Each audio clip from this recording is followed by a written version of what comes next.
Lagay ng ekonomiya, kalakalan, negosyo at iba pa. Atin ang alamin dito sa Ang Pilipinas Ngayon. Magandang araw. Narito na po ang Balitang Business. Sinabi ng isang analyst na ang patuloy sa sigalot sa pagitan ng Israel at Iran ay posibleng masasaktan ang remittances mula sa mga overseas Filipino workers o OFWs sa Middle East, pati na rin ang pagtaas ng presyo sa mga produktong petrolyo na posibleng magpataas ng inflation. Ayon kay Diwa Ginugundo, country analyst para sa Pilipinas ng Global Source Partners, posibleng makitaan ng mababang pagpapadala ng pera, mababang paggastos at mas mababang paglago ng ekonomiya kapag nagkaroon ng matinding gera sa riyon. Sinabi naman ni Jonathan Ravelas, senior advisor sa isang professional service firm na Reyes Takandong and Company, maapektuhan ang remittances kapag lumala ang sigalot at napagpasyahan ng gobyerno na pauwiin ang mga OFWs. Sa pinakahuling datos mula sa Department of Foreign Affairs o DFA, nasa 30,000 Pilipino ang nasa Israel at 2,000 naman sa bansang Iran. Ayon naman sa datos ng Bangko Sentral ng Pilipinas o BSP, tumaas ang cash remittances sa unang 2 buwan ng taon ng 2.8% sa 5.48 bilyong dolyar. Ang mga bansa sa Middle East ay ilan sa mga bansang may pinakamalaking kontribusyon sa remittances mula Enero hanggang Pebrero ngayong taon. Ikatlo sa listahan ng may pinakamalaking kontribusyon sa remittances ay ang Saudi Arabia na umabot sa 307.78 milyong dolyar o 5.6% ng kabuang remittances.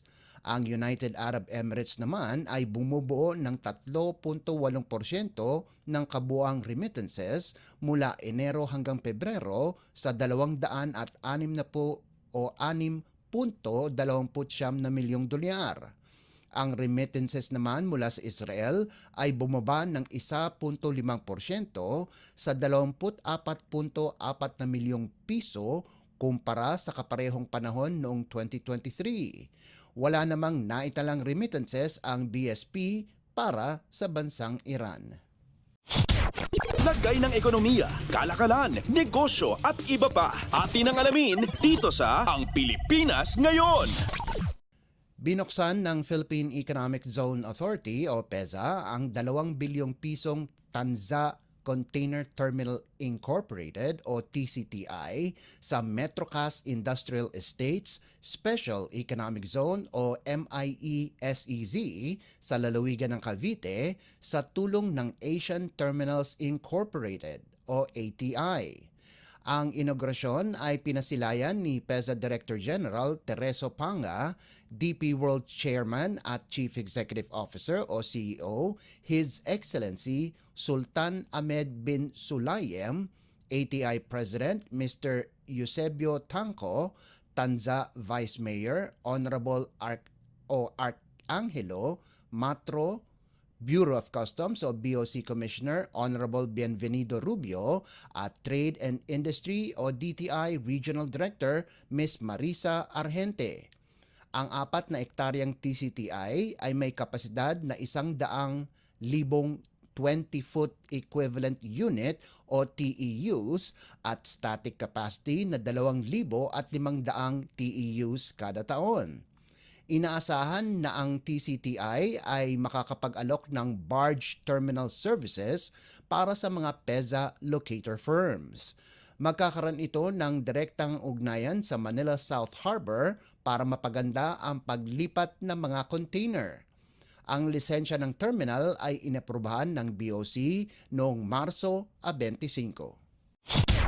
Lagay ng ekonomiya, kalakalan, negosyo at iba pa. Atin ang alamin dito sa Ang Pilipinas Ngayon. Sinabi ng Department of Energy o DOE na ang kasalukuyang sitwasyon ng elektrisidad sa bansa ay umabot na sa isang krisis. Pagkalipas ng sunod-sunod na red at yellow alert sa Luzon at Visayas grid, Inilarawan ni Energy Secretary Rafael Lotilla ang sitwasyon bilang isang sakuna. Sinabi ni Lotilla na isa siyang hamon at kalamidad at tinutugunan na nila ito. Ayon naman sa DOE, patuloy na inaasahan na magkakaroon ng mga red at yellow alerts sa mga darating na linggo hanggang sa kalagitnaan ng Mayo dahil sa tindi ng init. Una nang sinabi ng Manila Electric Company o Meralco na hindi pa ito ang pinakamasamang sitwasyon dahil inaasahan na lalong tataas ang demanda sa elektrisidad kasabay ng pagtaas ng temperatura. Sinabi ni Lotilla na ilan sa mga hakbang na posibleng gawin ay cloud seeding at pag-igsi ng oras ng trabaho. Ayon sa datos mula sa Wholesale Electricity Spot Market o WESM, sinabi ng Energy Regulatory Commission o ERC na tumaas ang presyo ng kuryente ng 47% sa linggo ng Abril 15 hanggang 21 kumpara sa presyo noong Abril 8 hanggang 14. Para naman sa Visayas, ipinakita ng datos na ang karaniwang presyo ng kuryente mula Abril 15 hanggang 21 ay tumaas ng 14% kumpara sa linggo ng Abril 8 hanggang 14. Lagay ng ekonomiya, kalakalan, negosyo at iba pa. Atin ang alamin dito sa Ang Pilipinas Ngayon.